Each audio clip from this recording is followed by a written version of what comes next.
Le renard et le corbeau, une fable du Moyen-Orient. Maître Corbeau, sur un arbre perché, tenant en son bec un fruit convoité. Maître Renard, par l'odeur alléchée, lui tint à peu près ce langage. Et bonjour, monsieur du Corbeau. Que vous êtes joli. Que vous me semblez beau.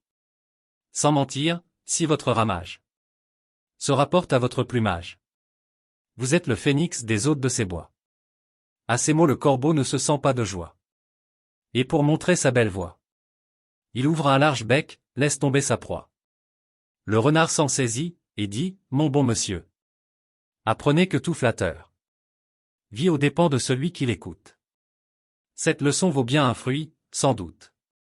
Le corbeau, honteux et confus, jura, mais un peu tard, qu'on ne l'y prendrait plus. Maître Corbeau, au Moyen-Orient perché, tenant en son bec la paix tant espérée. Maître Renard, de son flair affûté, lui tint à peu près ce langage. Ô toi, noble et vaillant oiseau, que ton plumage est digne, que ton message est beau.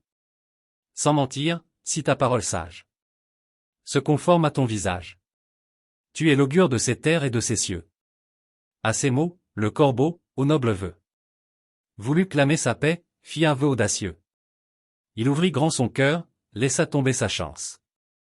Le renard s'en empara, et dit avec prudence. Mon cher, apprenez que la tromperie vit aux dépens de la naïveté de ceux qui ouvrent leur cœur avec ferveur. Cette leçon vaut bien un espoir, en vérité. Le corbeau, triste et déconfit, se promit, mais trop tard, de ne plus être surpris. Ainsi en va-t-il souvent des peuples et des alliances. Quand l'un croit en la paix, l'autre en tire sa jouissance. Que cette fable vous serve de guide, ô chers amis, pour discerner le vrai du faux, sans égard au déni.